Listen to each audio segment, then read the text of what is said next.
to listeners and viewers, and welcome to another episode of Prima Nerd Podcast. My name is Nisa, and I am joined, as always, by my adventurous co-host and cousin, Bella.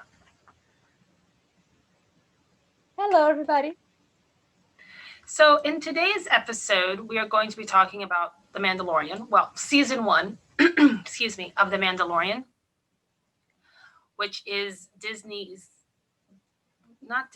Star Wars' first live action series. Yeah. This TV show came out in 2019, the first season, the second in the end of 2020. Here in Brazil, Disney Plus just arrived in the end of the year in November. In November. So we had access to both seasons on the same time. And everybody's freaking out about this because it's amazing. And this TV show was an idea from John Favreau, George Lucas, and Dave Filoni. There is a L there. Yeah. Dave Filoni. So they start to create the characters and the story, and they pick up the time after 5 years after The Last Jedi for this story. So we have environment that is not really cool because the Empire was defeated, but not so much. Yeah, the Empire is defeated. The movie gives off the impression, and they lived happily ever after and wandered off into the sunset. Not so much. No. No. So this The Mandalorian follows the story of the Mandalorian, who is a bounty hunter, basically working in a lawless New Republic. That's basically where our story starts. Yeah.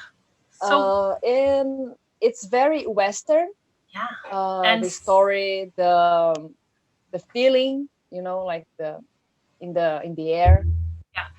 It's very Western. But that's actually on purpose. It's Western and samurai, which is what that was the actual influence for this, but it also was the influence for the original Star Wars. So they're continuing with that Western samurai feel. I mean, you can also hear it in the music too. Like the Mandalorian theme sounds very much like a Western. Yeah. And they have some duels during the TV show as well. So gets this feeling like he's a bounty hunter, and there is sometimes that there is a duel, like Western duel. It's like we have the very, very dry scenarios. Yeah. But also like our introduction to the Mandalorian, he walks into a bar, no one wants to talk to him, He gets a drink, and then a bar fight ensues, and he captures his bounty. But all of that is very much what you expect from Western. So I thought that it's a great way of the introduction to the character. And of course, the line that he says, "I can take you in warm, or I can take you in cold." I have a friend, and anyone who like most people, developed a crush on Pedro Pascal, who plays the Mandalorian, solely on his voice, because you cannot see his face. It's basically, I love that. I had a friend of mine who was talking. She goes, when he says the line, "I can take you in warm, or I can take you in hot," her reaction was, "You can take me any way you want." And I'm like, yeah, sounds about right. Sounds about right. Pretty precise. Yeah, you're not wrong. I get it. I get it. He does it. He has an amazing voice, so it's like I get it. I get falling in love with just the voice, not the actor, the voice. Yeah. So what did you think of the show? Because you got to, because you like me. I didn't watch it when it first came out, mainly because I was like, I don't want to wait a year for the new episode, and then finally I couldn't resist, and I binge watched seasons 1 and 2, but which is great. And then you realize you have to wait until 2022 for the new season. It's like crap. Yeah. I hate this waiting. This But is, well, I binge watched it in a week. That's how much I liked it. I was like, and yeah, me too. I love the show.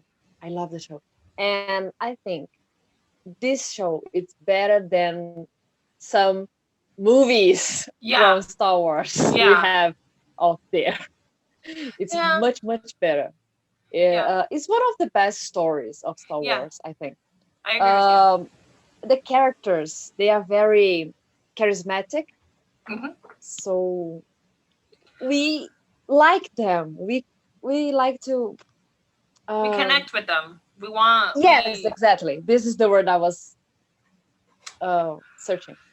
yeah, we We connect with connect them. to them. Yeah. We sympathize with them. We're rooting for them. We want to see where they're going to go. So it's very Yeah. well done, especially with the character that you don't see his face. Yet you Yes. are like you feel what he's feeling. There is a And huge fly here. Okay, it went away. for those of you who I'm aren't aware, sorry. we also record so you can see us. So for those of you who are very confused, out of nowhere, there flew a fly into Bella's room. So, It and was a giant fly in my room. I mean, it's better than it being a spider, but it's still funny. Uh, so Okay, let's continue, disaster and please. hilarity. This is what I equate that to. Us doing this could lead to disaster and hilarity. Let's go.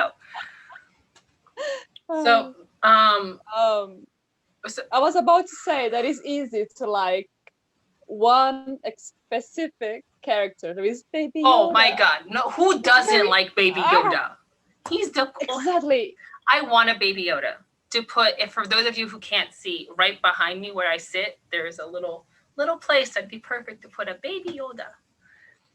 But In the future, in the there will future, be a Baby Yoda I there. don't know if I can justify buying one because I feel like I'm past the age of getting toys to then not have any, just not to have a place to put them. You know, like I'm not gonna play with it. I'm not gonna. And so I'm like, can I It's justify? for the scenario. Yeah, it's for the Well, background. It's for the it's scenery. better. I think it's better a Baby Yoda than a Kylo Ren here. Oh yeah, For you those have that a doesn't, for the ones that is just hearing. hearing, yeah, I have a little head of Helmet. Kylo Ren It's helmet, right? It's his behind helmet. me, Yeah. like yeah, his helmet. Let's be specific. Yeah. Not his head, the helmet that he wears. Let's be slightly more specific. Ah! Yeah, but just saying. Let's just say that's the helmet because the head sounds a little weird. Yeah. Because it sounds like I no. don't like him, so can be the head. Sure. Okay, Um. so um, Okay. So what I wanted to say about what I uh, loved about this show, what I think makes this show work, is the fact that they did something different. I don't think I've ever heard of any other show doing this. I could be wrong, but all the directors who directed again, I'm just going to talk about the first season. Directed the first season, worked together. They were involved in working with one another in each other's episodes. Like yes, they were the lead of their respective episodes, but they worked everyone else. Like there, if you watch Disney Gallery, which talks about like the behind the scenes of Mandalorian. They have a technology. They have one episode about technology, directors, cast, legacy, so on and so forth. And one of them, they have a whole episode where they talk to the directors who directed the first season, and they all work together. So the first season, who directed was Dave Filoni, uh, Bryce Dallas Howard, um, uh, Deborah Cho, I'm sorry, I can't pronounce words today or speak. Taika Waititi, who you would know as the director of Thor Ragnarok. And also he played, I forgot his name, the IG-11. rock creature. No, he also played IG-11, but he also played the Rock the rock creature in a in Korg. Ragnarok. I love this guy. Me too. In Ragnarok. And then also Rick Shimajima. I can't pronounce names. I apologize for pronouncing it incorrectly because I already know that I did. But they each directed an episode, and George Lucas and Jon Favreau wrote all of the episodes. They had other people help them write other ones, but they were involved in every single episode written for the show.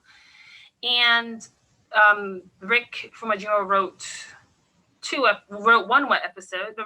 episodes. Dave Filoni wrote 2 episodes, or directed 2 episodes. Rick directed 2 episodes and wrote 1.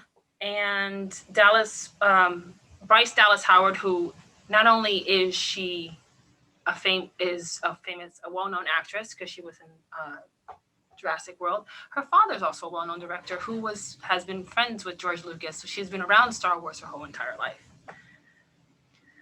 So yeah, I think it's good this because you have the continuity. You're right. Yeah. Yes, this continue. Can you say it again? Continuity. Yeah, there you go. It's better because sometimes one director comes out of nowhere and kind of doesn't know exactly what is going on, and it's just a random episode. So yeah, I think it's better this way. No, I agree with you. I think it's a great thing, and they loved it too. They said it was like director boot camp. They met up before they started filming the show. They worked together. They got to meet, and you can see them like they're in the gallery episode. You can see them like interacting with one another while they're filming their own episodes. That they have someone to talk to and bounce ideas off of. And another thing that I thought was very interesting and very important was that anyone who worked on this, kind of a long movie. Yeah, it is exactly. It's a long movie, almost 8 hours, almost, because some episodes don't fully reach an hour. So. What was I saying? I lost my train of thought. Yeah, that happened. That's normal. I was gonna say it's another thing too. No, it's not that. I completely lost track of where I was. What I was gonna say is that another thing that I thought was very important was that everyone who worked on this show had to be a fan of Star Wars, and especially as the directors, I thought that was, I think, what makes this show work. You have the composer, Ludwig Göransson, who Jon Favreau was introduced to because of Ryan Coolidge, who is the director of Black Panther. And he's one who created the music, but he's a huge fan of Star Wars, a huge fan of what's his name? Of John Williams. Wow. Ooh, that was a terrible thing to blank on. But it's you can see that their influence, and also George Lucas was also involved, the creator of this world. But Dave Filoni is the creator. Yeah, and Dave Filoni is a creator of Clone Wars, which was a cartoon that tells the story of between episode 2 and episode 3. So Attack of the Clones and Revenge of the Sith. He wrote, and the TV show Clone Wars takes place in between that. So, and then when they asked Pedro Pascal if he was a fan of Star Wars, he goes, "I had no choice. I was born in 1975. I have no choice. Of course, I'm a fan of Star Wars." But I think that makes a huge difference. The writers are fans of Star Wars. The directors, that cast. So that way you don't have this moment where I've heard actors in interviews talk about where a writer comes in and writes something and that doesn't sound like the character, and the actor kind of feels like, well, I don't really think that this works, or they want to change it, or it doesn't make sense, or someone comes in to direct and the actors are like, no. We know these characters. You just you've seen interviews with that. Yeah, I think it's because they're more careful and they care about what is going on, what they are doing, because they are personally invested. No, personally involved. Invested, yeah. It means something. Invested. To them. Yeah. Yeah. That's the expression in. Yeah, I think it's a huge difference. Ooh. Oh no. Maybe if all the directors of Harry Potter would be a fan, probably would be better as well. Yeah, can you give me 1 second? Hold on. I have to check. I Sure. have to fix something. Sorry about that technical difficulty. My computer unplugged itself and the color changed. It got very dim and very dark. Sorry. Ah, the funs of recording. Yeah, it's almost how to see us in live. Live, yeah. If we were doing a live show, oh, that'd be funny. You'd see how many times I start and how many times it takes, how long it takes me just to get out the first phrase, the intro of the episode. Whew. We should do this sometime. Mm-hmm.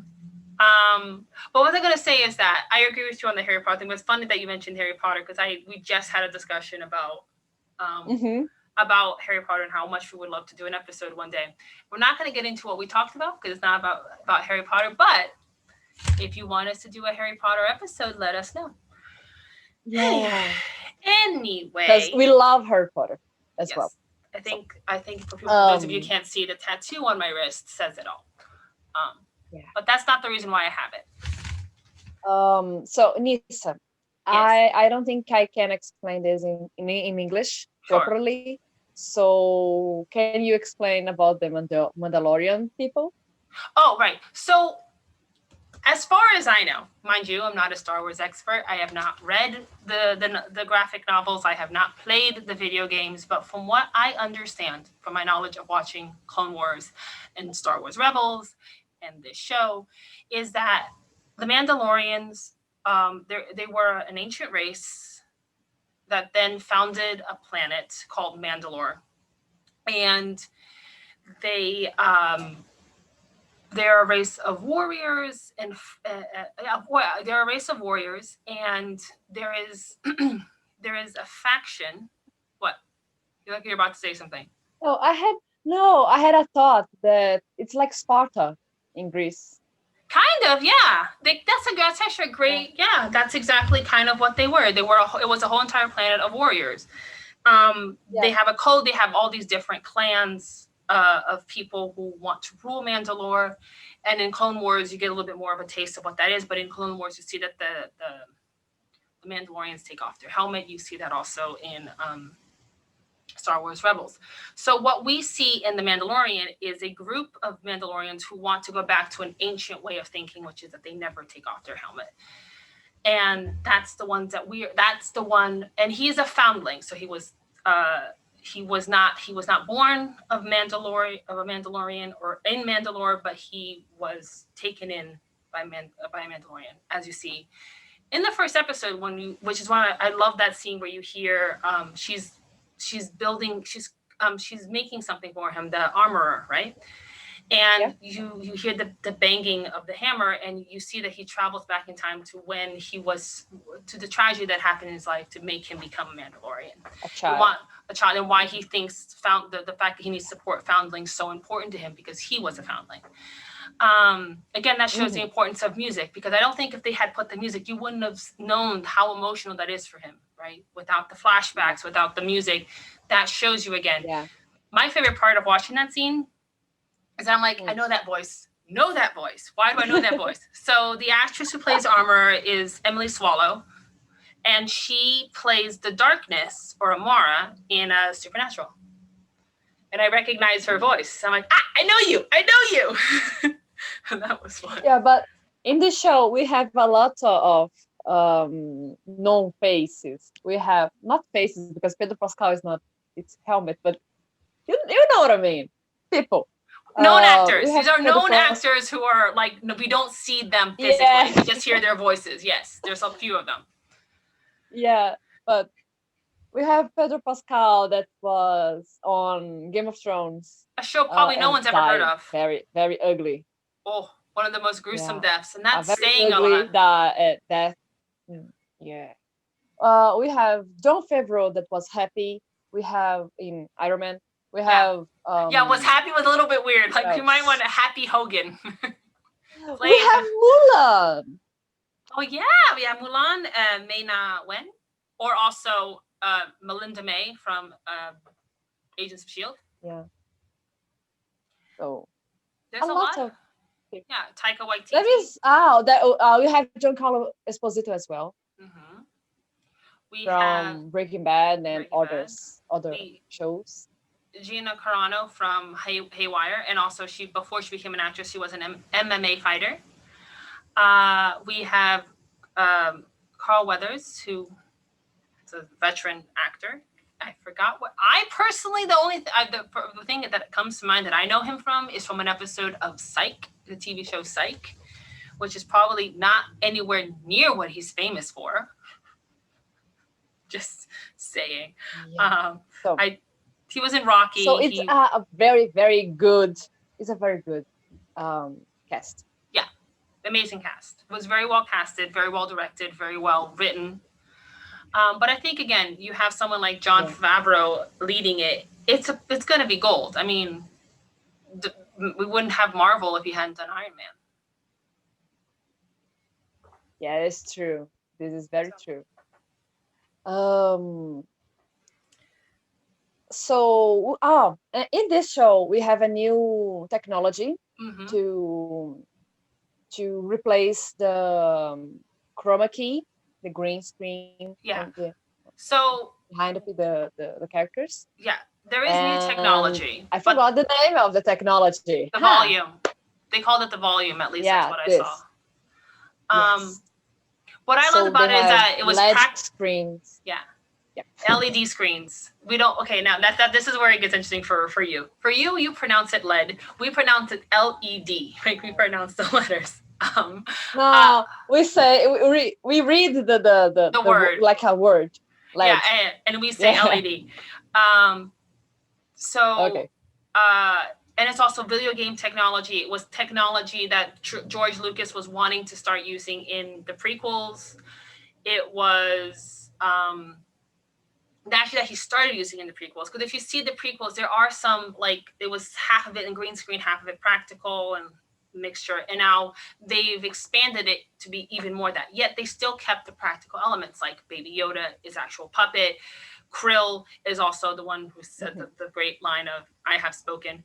Was his body was played by an actress called Missy Rosas. I'm going to pronounce that wrong. I'm so sorry. Names today and me are not friends. And she had half of it was prosthetics and half of it was mechanical, right? So you had someone moving the mouth and the lips, but she was also inside a prosthetic and also doing the body, creating the body for Krill.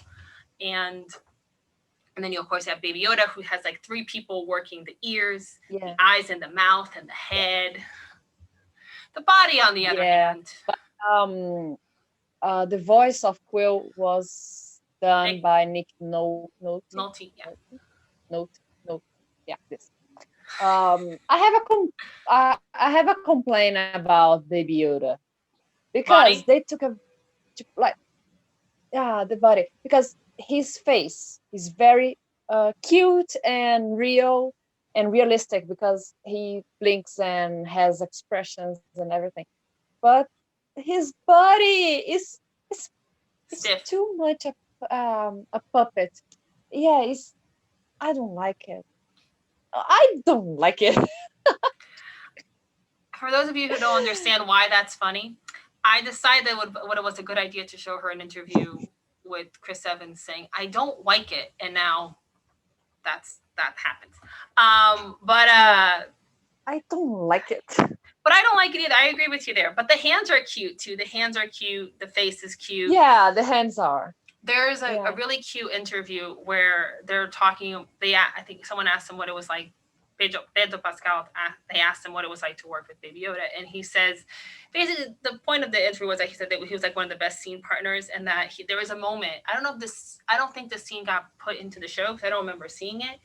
But there's a moment where the baby's getting too close to a fire, and he turns to it and he says, "Don't get too close." And the doll looks up at him and then kind of starts moving back, and the joke is, there I am improvising with Baby Yoda, and I'm like, I would have died if I had saw that because I love that. So cute. He's so cute. I most of the time if he's in a scene, I'm like, where's Baby Yoda? Baby Yoda, what is he doing? Like, I'm more curious about. It's really what they say. Don't work with animal or children, or a puppet in this case, because your focus goes completely to the adorable little creature. Your focus is 100% on him. Yeah, it's true. Totally true. I forgot. I was going to ask the question, what was your favorite episode? While you try to remember what you wanted to say. The second one, because of the, I don't know the name, the child, the little creatures that I don't know, that I don't remember the name. Jawa. Yeah, this. I like, because I like Quill. I like the way they show Mandalorian, because he's a badass, but you see him being beaten by the little creatures. Oh my god, once he gets on top of the sand crawler, and then they zap him and I laughed so hard. Yeah, and I love this, because he is a badass, but he's not imbatível. Indestructible? Yeah. This. And Baby Yoda is very, very cute. Yeah, and is this the first time you see him using his powers, so we understand perfectly why he's important. Yeah, because he's a Jedi. He's a force wielder sometime in the future. Yeah. And I love the creatures. And this is one of my favorites. And the other one is the last one. Episode chapter 8. Epic. Redemption, I think is the name of the episode. Yes. It's epic, and the first scene is so perfect. The first scene. It's funny. It's the best scene of all. It's the two stormtroopers, and they make fun of themselves. Like they can't the jokes shoot. that we fans do in the internet. Yeah. And they put this thing on them, and they are talking. They are so funny. They making fun about they can hit a can. Yeah, it's great. It's amazing. I had two thoughts. I forgot both. I remembered one of them. Forgot the other. Oh right, so episode 2 where we get to see and the Mandalorian has to ride the blurg, and he keeps falling off of it. Made me think of an interview with Pedro Pascal where for Kingsman, the Golden Circle, where he talked about how he had to basically, do those. What is it called? The thing where you go. I forgot the name of it. Oh my god!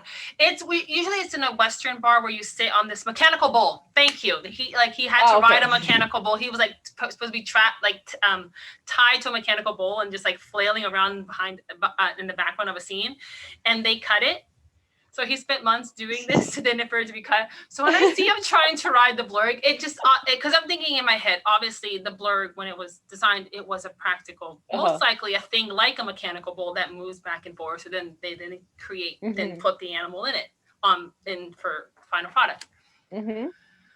I just keep thinking to myself, man, there's so many things in his career that kind of foreshadow what's going to happen later, like him in Kingsman with the lasso.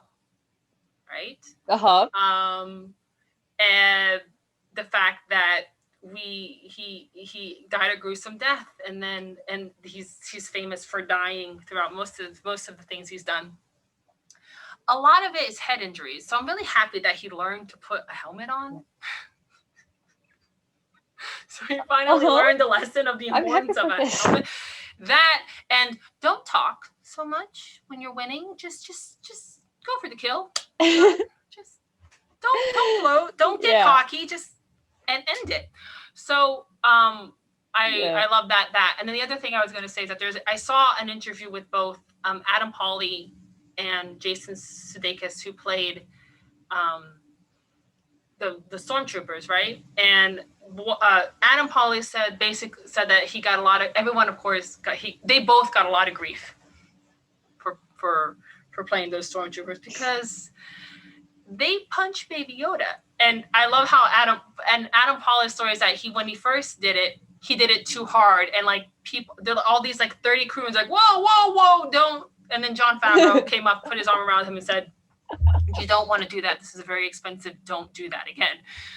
And then he wanted to make it very clear. It was written in the script.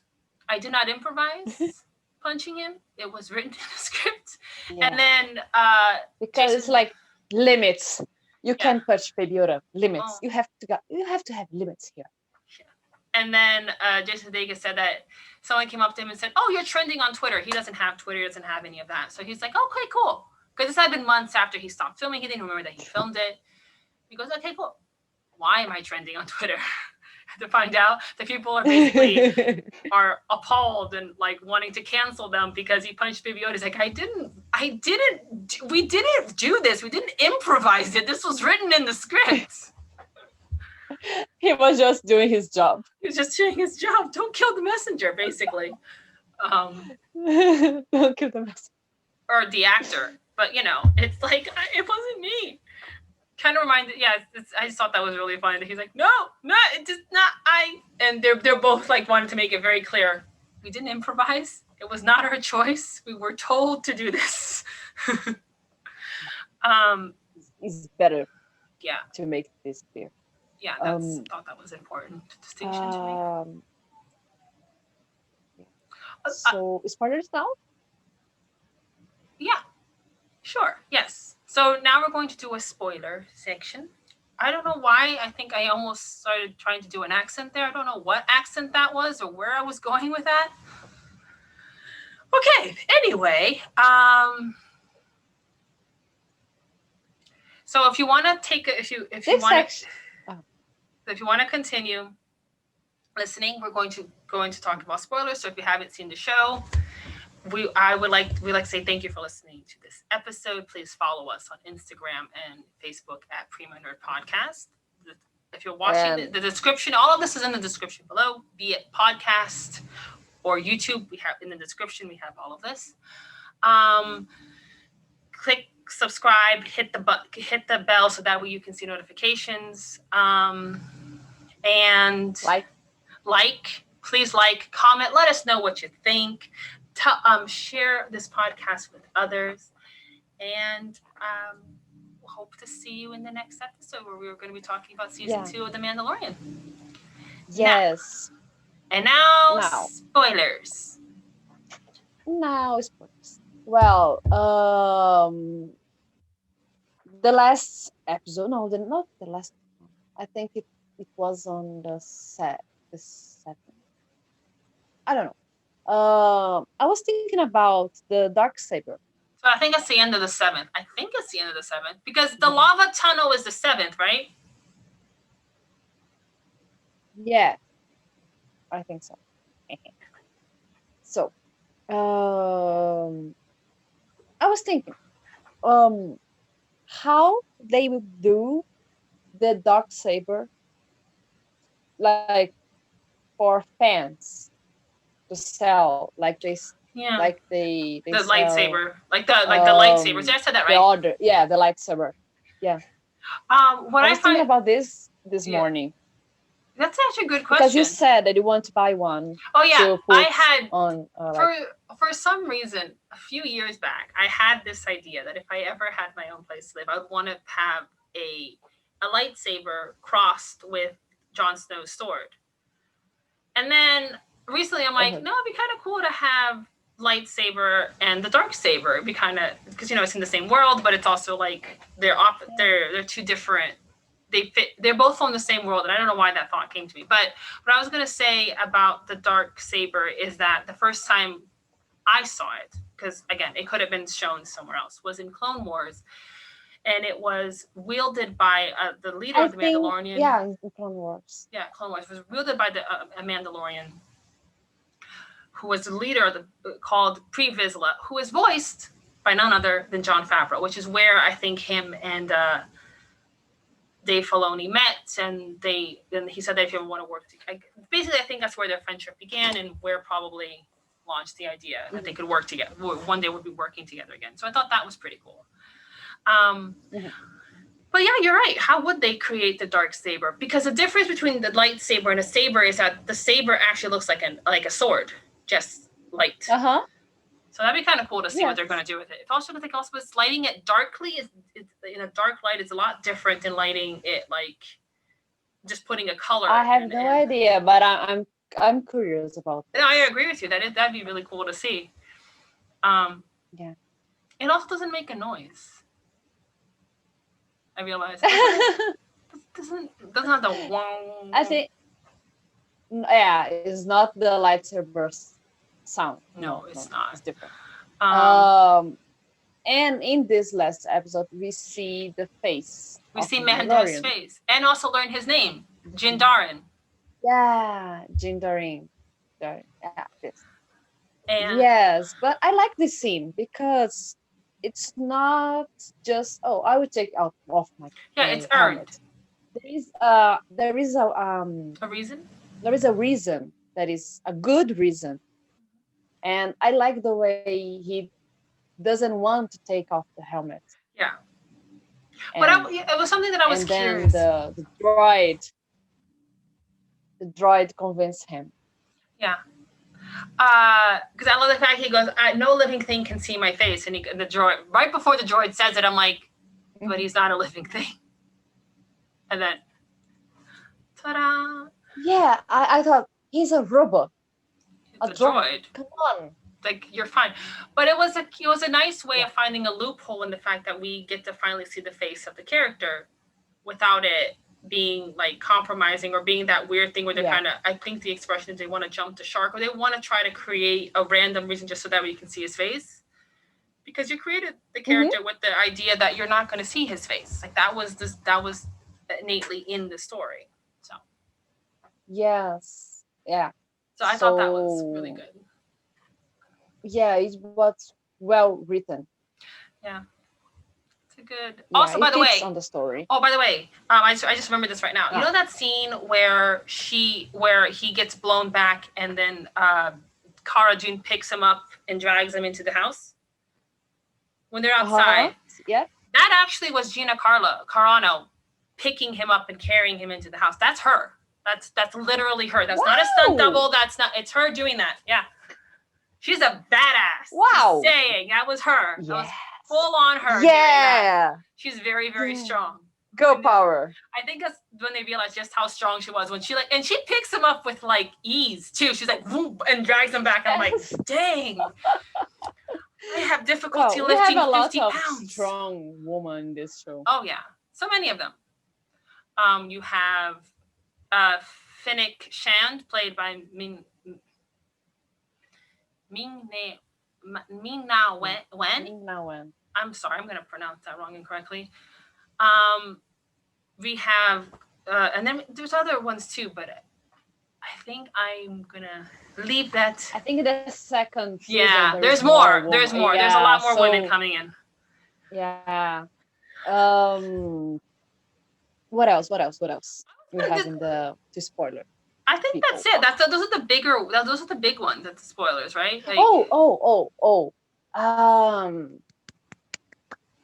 You told me about the 500. Oh, right. That's what it is. Okay, so another big spoiler is that in the last scene, right before we see their face, right before Baby Yoda blocks the fire, right? You have this scene of like Moff Gideon and all these stormtroopers. And the interesting thing about that is that when they were filming that, they had like 30 extras on set, and it didn't look good. It wasn't enough people. It just didn't fill out the space to make it look like, oh my God, they're in trouble. There's tons of stormtroopers. So in the discussion, they ended up, Jon Favreau and Dave Filoni, because Dave Filoni was able to get in contact with these people, they contacted a group called the 501st Legion, which I think I'm pronouncing this correctly, which is a international fan-based organization that that that work for Star Wars, do Star Wars events. Like they go to hospitals. They do charity events. They go to premieres, and these are all fans. They create their own stormtrooper armor. Like these are cosplayers. Like they created this. Like this is their actual work that they put into it. And one of them said that basically they're bad guys doing good because they're stormtroopers doing all these great things like hospital visits, charity events. And so when they were asked to come in, like this was all last minute, they were coming in, but they had no idea what they were coming in for. So right before they showed up on set, they're showing up on set. They have no idea what they're going to do. But before they turn the corner to get onto the set, where they're going to realize that they are part of a Star Wars project, they allowed him to have a moment, so that way they can actually like see their costumes that they're going to be in Star Wars. Because that's something that's never happened before. Like this fan base has never been able to do that before, and you can watch this in a Star Wars gallery again, like that. They have a whole episode about it, and it is beautiful to see how much it means to them to show up. And you have like there's like uh what's his name, Esposito? What was his first name? Giancarlo. Giancarlo. First, I blanked on his name for a second. Like you see him talking to the cast, you see them saying, "Oh my God, it's fantastic," and you see them taking pictures, and they're being interviewed for this. Like, you get to hear what they think about the fact that they're now in Star Wars, and that to me was just amazing. It's amazing. Mm-hmm. It's great. I just thought that was beautiful. Yeah, imagine you being a fan and getting to be in Star Wars and the show. Yeah, it's fantastic. But the other thing I just wanted to say, it's not a spoiler, but I just want to make this comment because we're talking about like we mentioned about like not knowing, not seeing the voices, not seeing the characters. But I do have this quick comment to make. So there's an interview where Pedro Pascal is talking about how he feels bad for parents introducing their kids to him. Right?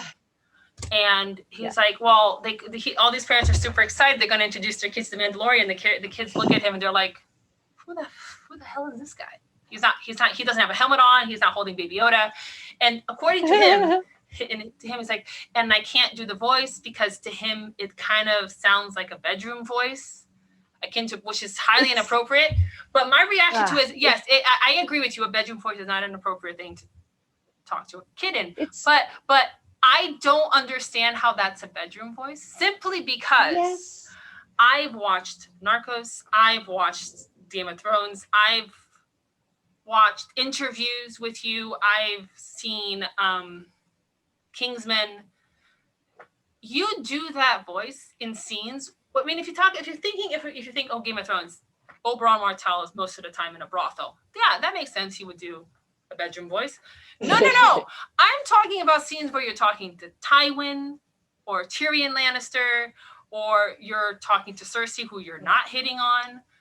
Like, and then of course, in Narcos, he's talking to a bad guy. He's giving like an explanation to a police officer. I'm like, you use that voice when you're not seducing anyone.